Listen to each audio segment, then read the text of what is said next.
오늘 말씀은요, 누가복음 2장 11절에서 14절 말씀입니다. 같은 목소리로 우리가 함께 읽으면 좋을 것 같습니다. 오늘 다윗의 동네에 너희를 위하여 구주가 나셨으니 곧 그리스도 주시니라.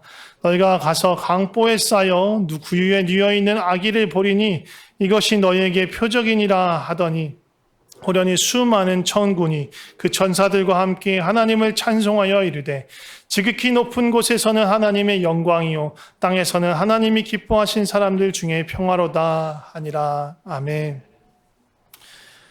네, 저는 예수님이 이 땅에 사람이 되어서 그것도 아기로 모든 사람과 똑같은 그런 정말 태아로 있다가 엄마 뱃속에 태중에 있다가 태어나서 이렇게 자라서 그런 사람 완전 100%의 사람이 되셨다는 그것을 생각하면 생각할수록 너무 신기하고 놀랍고 조금 이렇게 생각하면 신기한 걸 넘어서 그러니까 뭐라 좀 이해할 수 없을 정도 기이한 일이다. 그런 생각이 들어요. 어떻게 그러실 수가 있을까? 만유를 창조하신 창조주 하나님께서 어떻게 이런 모습으로 오실 수 있었을까? 생각하게 되는데 그 예수님이 오신 것을 우리가 기억하고 기념하는 것, 우리 마음속에 또렷이 새기는 것. 아까도 말씀드렸지만 365일 우리는 이 일들을 계속 해야 하는 거예요. 지난번에 우리 장명철 집사님에게 제가 신방하러 갔을 때 장 집사님하고 그런 얘기를 잠깐 나눴었어요. 시간에 우리가 공간에 대해서 예수님께서 하나님께서 무소부재하시다 편재하시다는 그런 얘기 하잖아요. 근데 마찬가지로 우리 장 집사님이 그런 질문을 하셨어요. 시간에 대해서도 하나님은 그러하시지 않습니까? 그러하실 것 같은데 어떻게 생각하냐고 이렇게 저한테 얘기하셨어요. 근데 사실 저 안에서도 장 집사님 오늘 오셨네요. 할렐루야. 난 모르고 얘기하고 있었는데 깜짝 놀랐어 지금. 할렐루야 반갑습니다. 메리 크리스마스. 깜짝 놀랐어요. 지금까지 장 집사님 얘기를 하고 이렇게 돌아보고 있는데 저기 장 집사님 계신 거예요. 그래서 너무 놀랐어 지금. 오는지 모르고 사실 이거 온 거 없는 얘기인데 불현듯이 떠올라서 지금 하는 얘기인데 깜짝 놀랐네요. 예. 제가 맞다고 그런 말씀을 드렸어요. 우리는 공간에 속박받기 때문에 한 동시에 있을 수 있는 것이 한 장소에밖에 없어요. 우리는 시간에도 속박받기, 시간에는 더 많은 속박이 있어요. 공간은 여기저기 우리가 왔다 갔다 할 수 있지만 시간이 흘러가는 대로 우리에게 다가오는 시간, 그래서 단지 오늘이라는 시간밖에는 우리는 있을 수 없어요. 근데 하나님께서는 모든 장소에, 공간에 편재하듯이 시간에서도 편재한 거예요. 영원부터 영원까지 하나님께서 계시기 때문에 그 안에 있는 모든 사건이 어떻게 보면 하나님께는 우리가 현재를 바라보듯이 그 모든 사건이 동시에 계속 일어나고 있는 것으로 보일 수도 있는 거예요.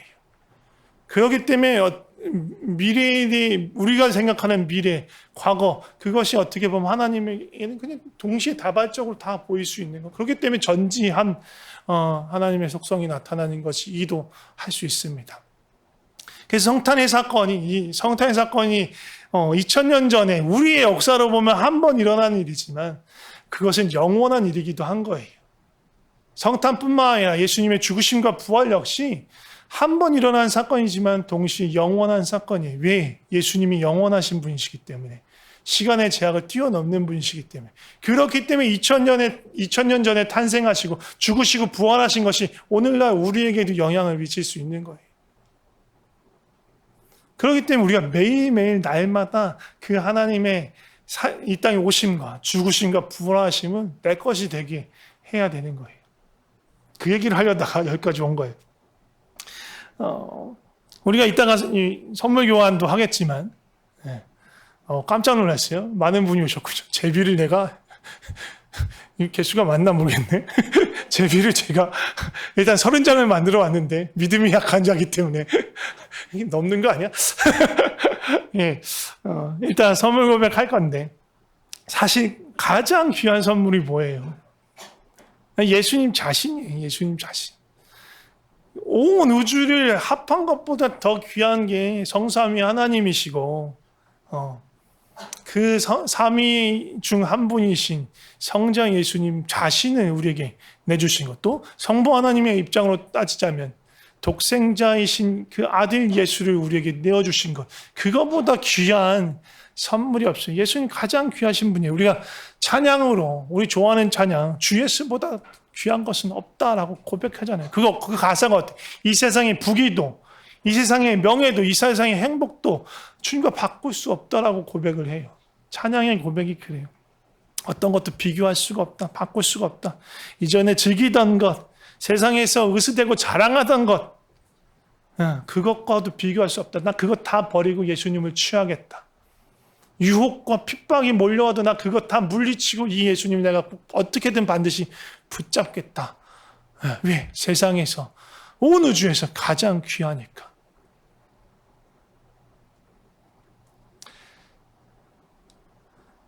우리에게 가장 귀하신 분이 예수님이면서 동시에 그거는요, 하나님께도 가장 귀한 거예요. 성삼위 하나님, 삼위일체 되신 그 하나님은요, 성부, 성자, 성령께서 완전한 사랑의 연합 안에서 영원 전부터 영원까지 계속 함께 계신 분이세요. 사랑의 연합으로. 그런데 예수님을 이 땅에 보내신 건 그냥 보내셨다 잠시 오는 게 아니라 무엇이 기다리고 있어요? 죽기 위해서 예수님 오신 거란 말이에요. 죽기 위해서 보내신 거예요. 그 죽음이 뭐예요? 하나님과의 분리예요. 그 성삼위 하나님의 그 사랑의 연합이 아주 잠시지만 우리를 구하기 위해서, 우리를 건지시기 위해서 분리되는 거예요. 근데 아주 잠시라고 말했지만 아까 말씀드렸죠. 하나님의 그 시간대는 우리의 시간하고 달라요. 그러니까 그것이 어떻게 보면 대단히 하나님의 입장으로서는 대단히 괴롭고 고통스러운 일인 거예요. 그런데 왜? 우리를 사랑하시기 때문에 예수님은 어떻게든 우리를 회복시키시려고 다시 그 사랑의 관계로 초청하기 위해서 예수님을 보내신 거예요. 가장 소중한 것을 우리에게 내어 주신 겁니다. 그러니까 우리를 돌아볼 때, 옆에 있는 사람을 볼 때 그 생각을 잊으시면 안 돼요. 이 사람 정말 가치가 있는 사람이구나. 왜? 세상에 온 우주에 있는 어떤 것하고도 바꿀 수 없는 가장 귀하신 예수님을 내어주서 이 사람을 살릴 정도로 귀한 존재가 바로 옆에 있는 사람이고요. 그리고 우리 자신인 거예요. 우리 자신도 옆에 있는 이웃이나 가족도 가볍게 여기면 안 돼요. 함부로 얘기하면 안 돼요. 함부로 대하면 안 돼요. 정말 존중해야 돼요. 자기 자신도 소중하게 여겨야 돼요. 자기 자신을 함부로 여기고 아무런 존재다 아니라고 생각하면요, 사람은 점점 망가질 수밖에 없어요. 그냥 아무렇게나 살 수밖에 없어. 근데 내가 정말 고귀한 존재구나, 존귀한 자구나, 하나님 나를 소중하게 여기는구나, 그걸 알게 되면 우리 삶이 바뀔 수밖에 없어요. 내가 보기에 아무리 지랄 같고 정말 성격 나쁘고 괴팍하고 정말 못된 사람도 하나님 그 사람을 사랑하세요. 우리는 이해할 수 없어요. 아니 어떻게 저렇게 정말 인간 말종을 어떻게 근데 하나님은 그 영혼에게까지 사랑을 하고 계세요. 그리고 우리가 그 사랑을 담기를 원하세요. 너무나 악하고 너무나 부족한 사람이지만 그 안에 하나님께서 그를 위해서 죽으셔야만 했던, 그 안에 그 잘못된 것들을 회복시키기 원하시는 그런 하나님의 마음이 있는 것입니다. 오늘 본문을 보면 예수님이 탄생할 때 천사들이 찬양하면서 이렇게 선포합니다. 지극히 높은 곳에서는 하나님께 영광이요, 땅에서는 하나님이 기뻐하시는 사람들 중에 평화로다 하고 외쳐요. 예수님이 탄생하신 것이 하나님께는 영광이 되는 일이고 또한 사람들에게는 평화라고 말하는 거예요. 사실 이거는 같은 말인데 다른 측면을 보고 있다라고 볼 수도 있어요. 사실 하나님의 영광은요, 자체로 충만하고 충분해요. 뭔가 더하거나 덜할 수 없어요. 어떤 것도 훼손시킬 수 없고요. 또 우리가 뭘 한다 해도 그 영광에 1.1획도 더할 수 없고 뺄 수도 없어요. 하나님은 영광 자체시기 때문에. 그런데 우리의 입장에서 본다면 우리는 그 하나님의 영광과 멀어졌어요. 범죄하고 타락한 이후로 우리는 하나님의 영광과 멀어졌어요. 하나님과 분리되어서 죽을 수밖에 없는 존재가 된 거예요. 하나님의 영광을 알 수도 없는 존재가 된 거예요. 그런데 예수님께서 이 땅에 오셔서 평화를 이루신 거예요. 샬롬을 주신 거예요. 하나님과 우리 사이에 막힌 담을 무너뜨리시고 우리와 하나님 사이에 샬롬을 이루셨어요. 그래서 우리가 또 서로에게 샬롬을 이룰 수 있는, 평강을 줄 수 있는, 화목케 할 수 있는 존재가 되었어요. 그래서 비로소 하나님의 평화가 하나님과 우리 사이에 또 우리 사이에 샬롬이 임했기 때문에 드디어 우리가 하나님의 영광을 볼 수 있고 영광을 높일 수 있고 찬양할 수 있고 지극히 높으신 곳에 임하신 그 하나님의 영광을 우리가 고백할 수 있게 된 거예요. 또 그 하나님께 우리의 삶을 산 제물로, 영광의 제물로 드릴 수 있게 된 거예요.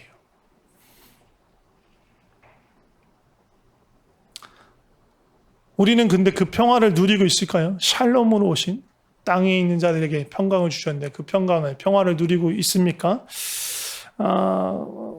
우리 중에 많은 사람들이 평강을 잃어버릴 수 있어요. 평화를 잃어버릴 수 있어요.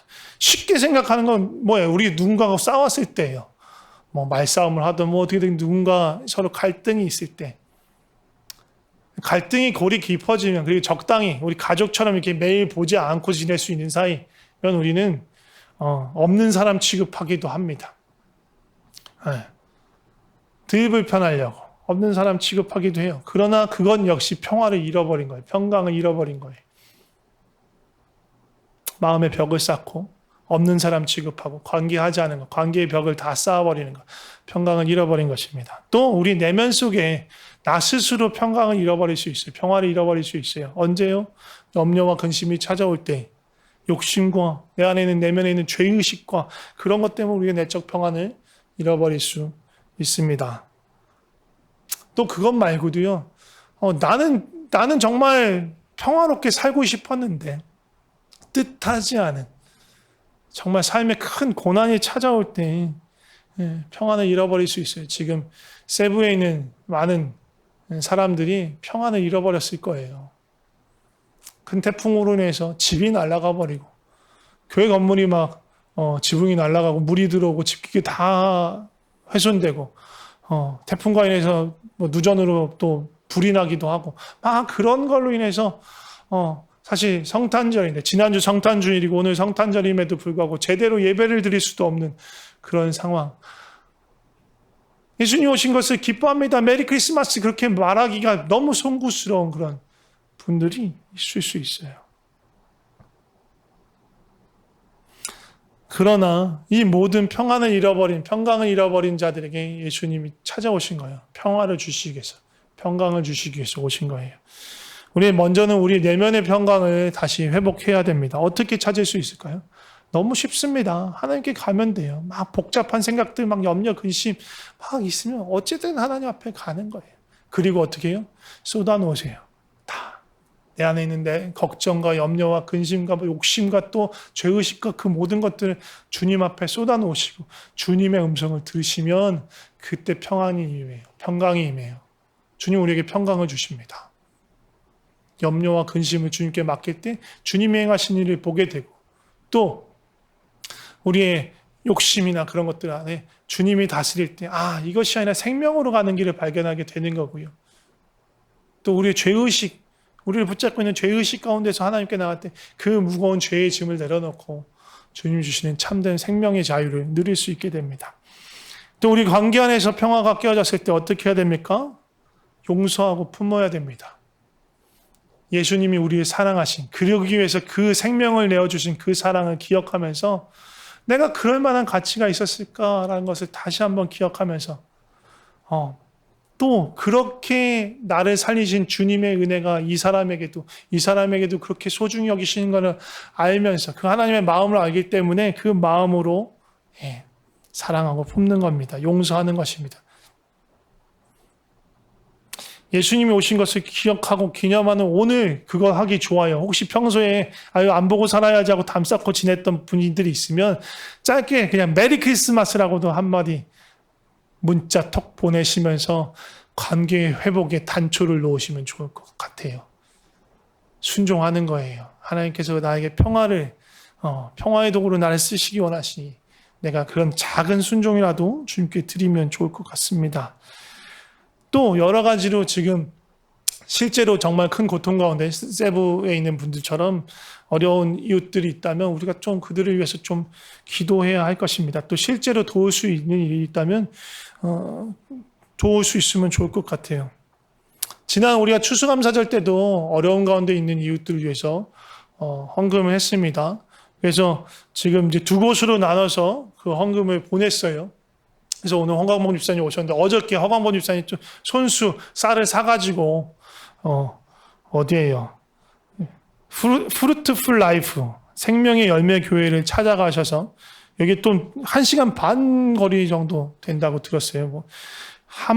몬탈반 하랑 안에 산 쪽에 있는 마카봇이라는 마을에 있는 교회고요. 이게 산에 있어서 여러 가지로 공급받기 어렵고 힘든 교회. 그래서 성도들도 교회도 여러 가지로 어려운 교회인데 이렇게 또 우리하고 연결되어서 조금이나마 쌀을 나눠드릴 수 있는 그런 기회가 생겼고요.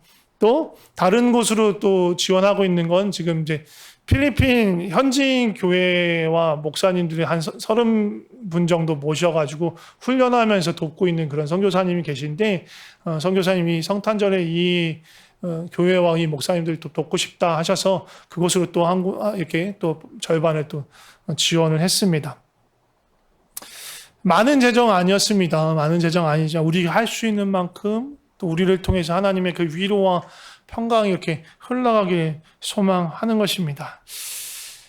또 우리가 할 수 있으면 이 세부에 어려움이 있는 분들도 돕고 싶은 마음이 있습니다. 우리가 그러한 평강의 통로로, 평화의 통로로 땅 위에 임하신 하나님이 기뻐하시는 자들 간에 주신 그 평화가 우리 가운데 이렇게 갇혀가지고 썩는 것이 아니라 우리가 나누고 흘려보낼 때 더 큰 평강이 우리에게 임할 줄 믿습니다. 그렇게 평강의 도구로 살아가시기를 축복합니다. 하나님 아버지 감사합니다. 예수님 감사합니다. 이 땅에 와주셔서 감사합니다. 우리를 살려주셔서 감사합니다. 주께서 이 땅에 오셨듯 우리도 겸손한 마음으로 왕이신 주님을 높이고 또 섬기고 주께 귀 기울이고 주님을 따라가게 하여 주시옵소서. 주님께서 우리에게 베푸신 그 평강을 충분히 누리고 그 평강 안에서 서로를 위해서 용서하고 또 사랑하고 우리 가운데 그 평안이 넘치게 하고 또한 평안을 잃어버린 이들을 위하여 기도하며 또 손과 발로 돕는 자가 되게 하여 주시옵소서.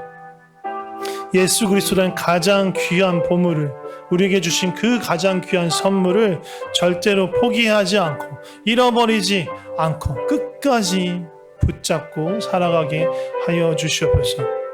주님 감사합니다. 주님 사랑합니다. 예수님의 이름으로 기도드립니다. 아멘.